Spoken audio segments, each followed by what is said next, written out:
ஓம் காளி தேவியே போற்றி போற்றி. ஓம் மகா காளியே போற்றி போற்றி. ஓம் பத்ரகாளியே போற்றி போற்றி. ஓம் அஷ்டமகாளியே போற்றி போற்றி. என் அன்பு குழந்தையே, இந்த மங்களகரமான தினத்தில் உனது பிரச்சனைகளை எல்லாம் போக்கி நீ கேட்ட வரங்களை எல்லாம் உனக்கு அள்ளி கொடுக்கவே உன் தாய் காளி தேவி வந்திருக்கின்றேன் என் குழந்தையே. இந்த பதிவை முழுமையாக கேட்டுவிட்டு செல் என் குழந்தையே. உனக்கு இருக்கின்ற அனைத்தும் நீக்கி உனக்கு நன்மையை தரப்போகின்றேன் என் தங்கமே. என் அன்பு குழந்தையே, உன் வாழ்க்கையில் கண் திருஷ்டி தான் உன்னை இந்த நிலைமைக்கு வர வைத்து கொண்டிருக்கின்றது. நன்றாகத்தானே வாழ்ந்து வந்தாய், உன் குடும்பமும் நன்றாகத்தானே இருந்தது. இந்த நிலையை எந்த நிலையிலுமே சரிவில்லாத வாழ்க்கையைத்தான் நீ வாழ்ந்து கொண்டிருந்தாய். ஒரு விதமான நல்ல சிறப்பான வாழ்க்கையே நீ வாழ்ந்து கொண்டிருந்தாயே. ஆனால் ஒரு வீணாக போனவளின் கண்ணீராலும் கண் திருஷ்டியாலும் தான் உன் வாழ்க்கைக்கு இப்படி கேடு விளைவித்து இருக்கின்றது என் குழந்தையே. அதனால் பார்வை அவரை போன்று இருக்கின்றதே என் குழந்தையே. இது போன்ற பார்வைகளை உன் வீட்டில் அகப்பட விடாதே. இது நாள் வரை இழந்து சென்று கொண்டிருந்தது ஒருவரின் வாழ்க்கையை பார்த்து இவரை போன்ற வாழ்க்கை நமக்கும் இருந்தால் நன்றாக இருக்குமே என்று அவள் பொறாமை எண்ணங்களை கொண்டு கண் திருஷ்டி வைத்து விட்டாள். அவள் இன்று வரை உன் வீட்டை நோட்டமிட்டு கொண்டே இருக்கின்றாள் என் தங்கமே. எவ்வளவோ நேரங்களும் காலங்களும் சென்றாலும் கூட ஒரு நொடி கூட அவள் கண் பார்வை உன் வீட்டை விட்டு விலகுவதே கிடையாது. ஒரு நொடி கூட அணுவணுவாக நீ என்ன செய்து கொண்டிருக்கின்றாய் என்று அவள் பார்வை உன் வீட்டிலேயே இருக்கின்றது. அவள் கண்ணிமைக்க கூட மறந்து உன் வீட்டை பார்த்து கொண்டே இருக்கின்றாள் என் தங்க பிள்ளையே. எத்தனை விதமான கண் திருஷ்டிகள் போய்விட வேண்டும் என்று நீயும் என்னென்னமோ செய்து பார்த்தாய். எங்கெங்கோ சென்று பார்த்தாய், எதையோ செய்து பார்த்தாய். ஆனால் இந்த கண் திருஷ்டி மட்டும் உன்னை விட்டு போகவே இல்லையே என் குழந்தையே. அது போக மாட்டேன் என்று அடம்பிடித்து கொண்டிருக்கின்றது. ஏன் தெரியுமா? அவள் உன்னை ஒரு நிமிடம் கூட உன் வீட்டிலிருந்து அந்த கண் பார்வையை எடுக்க மறுக்கின்றாள் என் குழந்தையே. அதனால் அந்த கண் திருஷ்டி உன்னை விட்டு போகாது என் குழந்தையே. அது என்ன நிலையை சரிவைத்தான் கொண்டு வந்து கொண்டே இருக்கும் என் குழந்தையே. நீ ஒரு அடி ஏறினால் 10 அடி சரிந்து விழுந்து விடுவாய். அது போன்று அந்த கண் திருஷ்டி செய்து கொண்டேதான் இருக்கும் என் குழந்தையே. உன்னிடம் போட்டி போட்டு கொண்டிருக்கின்ற அந்த கண் திருஷ்டி உன்னிட வளர்ச்சியை அப்படியே நிறுத்தி வைத்து விட்டது என் குழந்தையே. இதற்கு மேல் நீயும் ஒரு அடி எடுத்து வைத்து விடுவாயா என்று உன்னிடமே சவால் விடும் அளவிற்கு அந்த கண் திருஷ்டி பலப்பட்டு கொண்டே போய்கொண்டிருக்கின்றது என் குழந்தையே. நீயும் அதனுடன் போட்டி போட்டு போட்டு களைப்பாகி விட்டாய் என் குழந்தையே. உன் கண் திருஷ்டி உன்னை விட்டு போக மாட்டேன் என்று அடம்பிடித்து உன்னிடமே இருந்து கொண்டிருக்கின்றது என் குழந்தையே. என் பிள்ளையே, நீ எத்தனையோ முயற்சிகளும் செய்து எத்தனையோ வழிமுறைகளையும் செய்து இதிலிருந்து தப்பித்து விடலாம் என்று நினைத்தாய். ஆனால் இந்த கண் திருஷ்டி உன்னை விட்டு போகாமல் உன்னையே துரத்தி கொண்டு வருகின்றது என் குழந்தையே. இந்த கண் திருஷ்டி உன் வாழ்க்கையில் நடக்கும் ஒரு பெரிய அழிவை கொண்டு வந்து கொண்டே இருக்கின்றது. நீ ஒரு அடி முன்னால் எடுத்து வைத்தால் அது 10 அடி உன்னை சறுக்கி விழ செய்து விடுகின்றது என் குழந்தையே. உன் வாழ்க்கையில் நடந்ததும் நடந்து கொண்டிருந்ததும் நடக்கப் போவதும் இதில் 2மே உனக்கு தெரிந்தவை. ஆனால் அதில் ஒன்று உனக்கு தெரியாது. ஆனால்தான் இந்த விதி உன்னை ஆட்டி படைத்து கொண்டே இருக்கின்றது என் குழந்தையே. அடுத்தது என்ன நடக்குமோ என்று பயத்திலேயே நீ நின்று கொண்டிருக்கின்றாய். அடுத்து அவர்களின் என்ன நடத்துவார்களோ, எந்த விதியை கொண்டு வந்து நம்மிடம் சேர்த்து நம்மை பாதிப்புகளை அனுபவிக்கப் போகின்றார்களோ என்ற அச்சத்திலேயே நீ இருக்கின்றாய். தெய்வத்தை வணங்கினால் கூட இந்த பயம் உன்னை விட்டு போகும்படியான எந்த ஒரு அறிகுறியும் கிடையாது. மனதில் இருக்கின்ற ரணங்கள் உன்னை ஆட்டி படைத்து கொண்டிருக்கின்றது. என்ன செய்து விடுவார்களோ ஏது செய்து விடுவார்களோ என்ற அச்சம் மட்டும் உன்னை விட்டு போன மாதிரி ஒன்றும் தெரியவில்லையே என் குழந்தையே. உனக்குள் என்னத்தனையோ செய்கின்றாய். உன் வீட்டில் என்னத்தனையோ நடந்து கொண்டிருக்கின்றது. உன் வீட்டில் என்ன நடக்கின்றது என்று உன்னை விட அவர்கள் நன்றாக தெரிந்து இருக்கின்றார்கள் என் குழந்தையே. கல்லடி பட்டால் கூட கண்ணடி பட்டுவிடக்கூடாது என்று சொல்வார்கள். அதுவும் இந்த பொல்லாத கண், பொறாமை பிடித்த கண் உன் மீது பட்டு விட்டதே என் அன்பு குழந்தையே. அணுவணுவாக உன்னை பார்த்து பொறாமைப்பட்டு கொண்டிருக்கின்றாள்.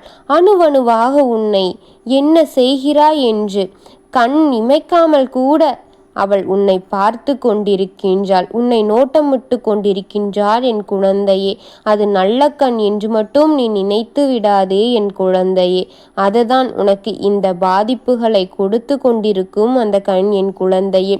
உன் குடும்பத்தில் அடுத்தது என்ன நடக்கும் என்று வரைக்கும் அவர் தெரிந்து வைத்திருக்கின்றார் என் குழந்தையே. ஆனால் உனக்கு கூட தெரியவில்லை. ஆனால் அவள் நினைத்தபடிதான் உன் வீட்டில் நடந்து கொண்டிருக்கின்றது. நீ உறங்குகின்ற வழியிலிருந்து பார்த்து பார்த்து உனக்கு எதிர்மறையான வேலைகளை உன் வீட்டில் வெளியே செய்து கொண்டிருக்கின்றாள். நீ உறங்கிய உடனே உன் வீட்டின் வெளியே வந்து உனக்கு எதிரான காரியங்களை அவை செய்து கொண்டிருக்கின்றார் என் குழந்தையே. உன் தலை வெளியே தெரிந்த உடனே அவள் உள்ளே ஓடி மறைந்து கொள்கின்றாள் என் தங்கமே. உன் தலை மறைந்து உன் வீட்டின் கதவுகளை சாத்தப்பட்டால் மட்டும் அவளின் காரியங்கள் இன்று வரை உன் வீட்டின் வெளியே நடந்து கொண்டே இருக்கின்றது என் குழந்தையே. உன் கர்மம் அவளுக்கு துணையாக நிற்கின்றது. உன்னுடைய விதி அவளுக்கு துணையாக நிற்கின்றது. உனது காலகட்ட சூழ்நிலைகளும் அவளுக்கு துணையாக நின்று கொண்டிருக்கின்றது. உனது இந்த மோசமான சூழ்நிலையும் அவளுடன் கைகோர்த்து அவளுக்கு துணையாக நிற்கின்றது என் குழந்தையே. அதனாலே அவள் ஆட்டம் போட்டு கொண்டே இருக்கின்றாள். உனக்கு எதிரான ஆட்டத்தை அவள் நடத்தி கொண்டே இருக்கின்றாள் என் பிள்ளையே.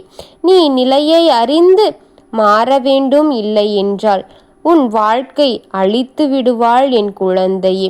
நிலையில் இருக்கின்றது.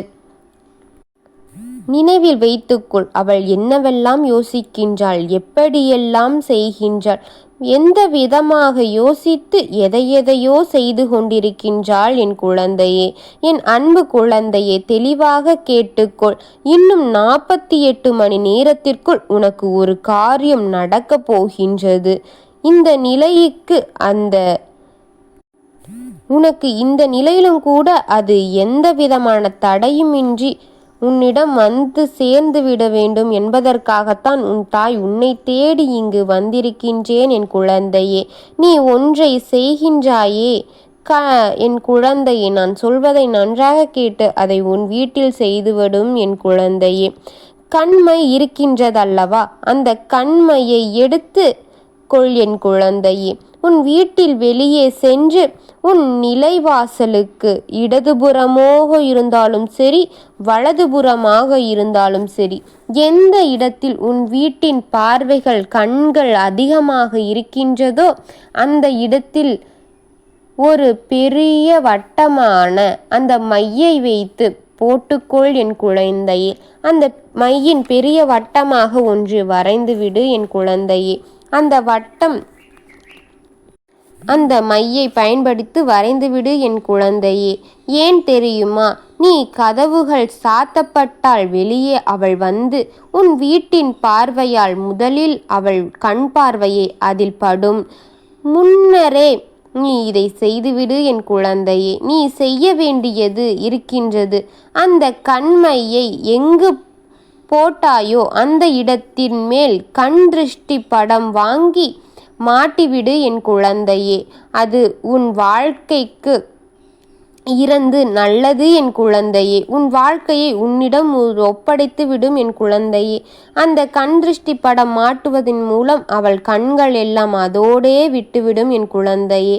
அவள் வந்தாலும் கூட இதில் இரண்டையுமே கண் விழித்த உடன் அவள் எண்ணங்கள் இருப்பதை மறந்து இதை பற்றி சிந்திக்க ஆரம்பித்து விடுவாள் என் தங்கமே. அப்பொழுது அவள் உனக்கு கெடுதல் செய்வதை மறந்து விடுவாள் என் குழந்தையே. அது உனது வாழ்க்கைக்கு மிகுந்த நல்லதுதான் என் குழந்தையே. ஏனென்று இன்னும் 48 மணி நேரத்திற்குள் உனக்கு உன் வாழ்க்கைக்கும் கிடைக்க போகும் ஒரு நன்மை உனக்கு நடைபெறப் போகின்றது என் குழந்தையே. ஒரு பெரிய உதவியாக இருக்கும் அந்த நல்ல செய்தி. அந்த ஒரு உதவியினால் உனக்கு இருக்கின்ற அனைத்து கஷ்டங்களும் நீங்கி உனக்கு சந்தோஷம் கிடைக்கப் போகின்றது என் குழந்தையே. உன்னுடைய சந்தோஷத்தினால் உன்னுடைய குடும்பத்தையும் சந்தோஷமாக வைக்கப் போகின்றாய் என் தங்கமே.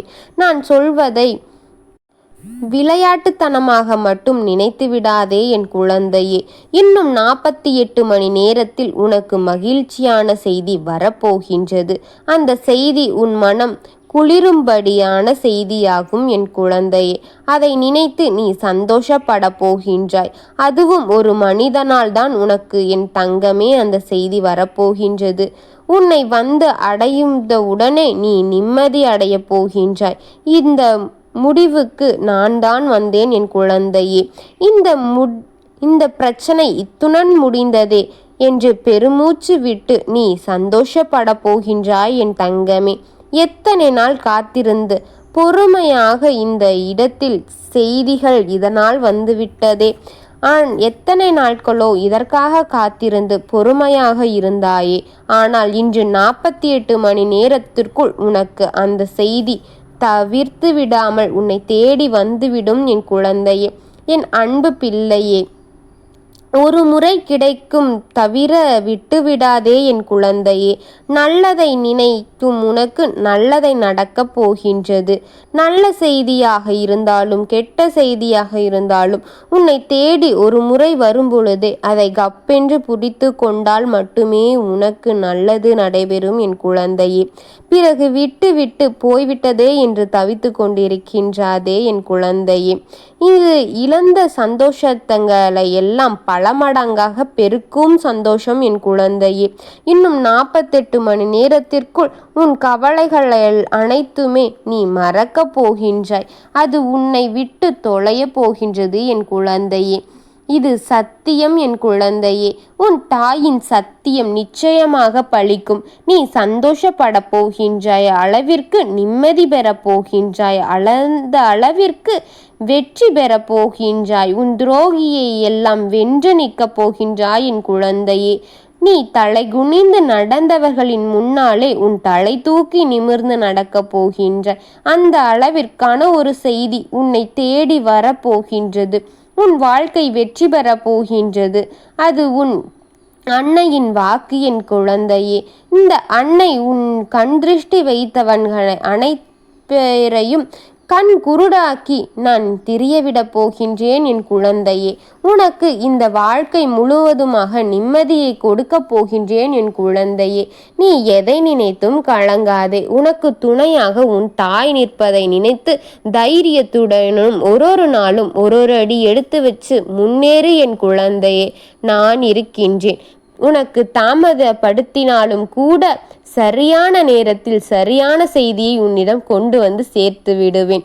எதை நினைத்தும் கவலை கொண்டு இருக்காதே. ஓம் சக்தி தாயே போற்றி போற்றி. ஓம் காளி தேவியே போற்றி போற்றி. ஓம் மகா காளி தேவியே போற்றி போற்றி. ஓம் அஷ்டம காளி தேவியே போற்றி போற்றி. வாழ்க வளமுடன்.